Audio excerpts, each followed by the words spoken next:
विगत को भुलाकर नए संकल्पों को ले साथ। समय हाथ से निकल जाना। एक गरीब व्यक्ति कठिन परिश्रम के साथ एक अनाज की पोटली सिर पर रखकर झूमता जा रहा था। उस पोटली में एक छोटा सा सुराख था।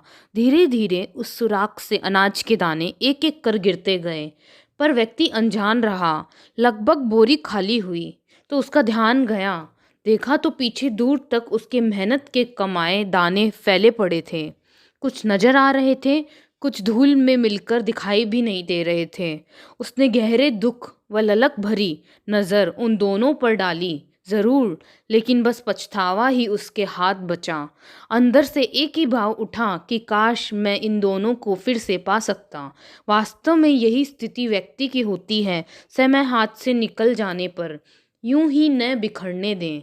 व्यक्ति निश्चित ही पोटली से बिखरे उन्हीं दानों को फिर नहीं पा सकता, लेकिन यदि जीवन में समय है तो परिश्रम करके दोबारा अवश्य एकत्र कर सकता है। बावजूद बीता हुआ समय और बीता हुआ जीवन कभी दोबारा वापस नहीं लाया जा सकता। फिर भी हम सब क्षण क्षण करके पोटली के दानों की तरह परमात्मा की ओर से मिले समय को बिखेरते रहते हैं। पीछे बस हसरतें शेष बची रह जाती हैं।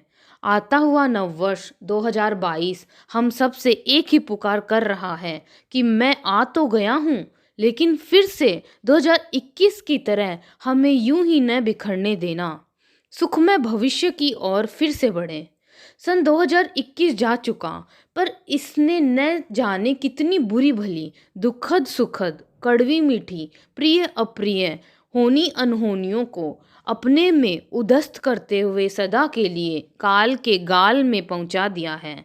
विगत वर्ष जो कुछ भी हो चुका, यदि कोई उन दिनों घटी सकारात्मक या नकारात्मक घटनाओं का प्रत्यक्ष प्रदर्शन करना चाहे तो असंभव है।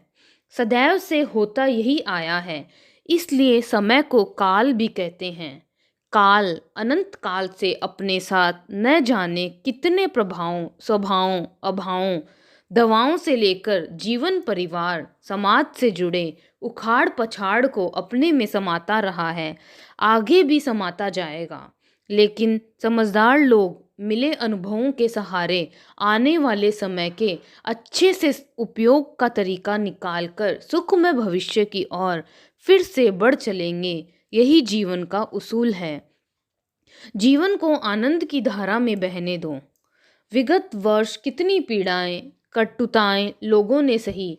किसी ने कोरोना काल की लहरों से अपनों को खोया, कितनों का रोजगार छीना, न जाने कितनों की बसी बसाई जिंदगी ही उजड़ गई। भले 2021 में अपार दुख में कोई क्यों न डूबा रहा हो, पर वह संपूर्ण दुश्वर दौर आने वाले समय के साथ अवश्य शांत हो जाएगा। लोग अपनों का दर्द भूलकर फिर जीवन को आनंद की धारा में डुबाने लगेंगे।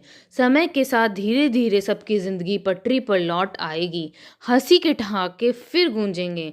भारत सहित चीन, अमेरिका, अरब देश, यूरोप, रशिया, ब्राज़ील, अफगानिस्तान, दक्षिण अफ्रीका, नेपाल, भूटान, पाकिस्तान से लेकर इजराइल, इंडोनेशिया, ईरान, इराक अर्थात संपूर्ण विश्व जिसने भी 2021 के थपेड़े खाए, वे संभलेंगे और फिर से दुनिया मुस्कुरा उठेगी।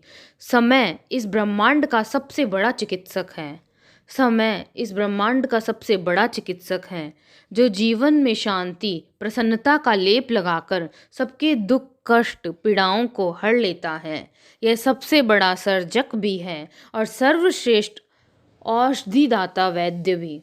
समय ही उखाड़ और विनाश का कारक भी बनता है और असंभव को संभव बना देने वाला निर्माण करता भी यही है। वह नई ऊर्जा से फिर भर देता है समय के साथ ईश्वर परमात्मा परम पिता का गहरा गुथाव जो है। इसलिए जो समय को पकड़ता है उसके पकड़ में परमात्मा और जो परमात्मा को पकड़ता है उसकी पकड़ में समय स्वतः आने लगता है। समय और परमात्मा के बीच अद्भुत न दिखने वाली अनुशासन की डोर काम करती है। ऐसे में हम सब अपने आत्मनिर्देशन के सहारे परमात्म अनुशासन में रहकर नए वर्ष 2022 का स्वागत करें और जीवन को धन्य बनाएं। जीवन में शुद्धता के लिए संकल्पित 2021 देश दुनिया के लिए पीड़ाओं से भरा वर्ष जरूर रहा, लेकिन भविष्य के आगाह व आगाज इंडिकेशन का वर्ष भी इसे ही कहते हैं, जहां 2021 कोरोना जैसी विनाशक महामारी के लिए अवश्य याद किया जाएगा, जिससे विश्व के करोड़ों लोगों का जीवन छीना, करोड़ों लोगों को आर्थिक, सामाजिक, पारिवारिक, स्वास्थ्यपरक जटिलताओं में पकड़कर उजड़ने के लिए विवश होना पड़ा। तो इसने विश्व भर के जनमानस को प्राकृतिक जीवन की ओर मोड़ा। हमारे ऋषियों द्वारा अनुसंधित योग, आयुर्वेद व अन्य वैकल्पिक चिकित्सा पर विश्वास भी जगाया। लोग जीवन में शुद्धता के लिए संकल्पित हुए। इम्यूनिटी आत्मबल है बचाव का रास्ता।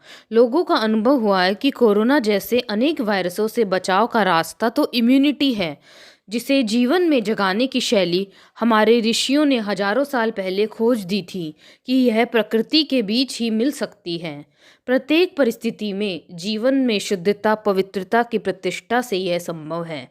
प्रकृति के बीच रहन सहन, प्राकृतिक आहार, व्यक्ति के निजी चिंतन, चरित्र, आचरण, भावनाओं एवं व्यवहार में भी पवित्रता, शुद्धता, उत्कृष्टता, संवेदनशीलता लाना युग की आवश्यकता है। इसी से असली आत्मबल जागेगा और मानव सच्ची आरोग्यता व सच्चे सुख से जी सकेगा। सदियों बाद मनुष्य में प्रकृति की दिशा में लौटने वाली बदलाव की बयार बहती दिखी है। तन, मन, व्यवहार एवं आत्मा का परिशोधन करते हुए लालच, लोभ, संग्रह आदि से मुक्त रहकर न्यूनतम में निर्वहन एवं सामर्थ्य भर पुरुषार्थ का दुनिया के करोड़ों लोगों ने उद्घोष इसी वर्ष किया। आपकी सबसे बड़ी कमजोरी और ताकत क्या है? जब दिनचर्या बनती है तीर्थयात्रा।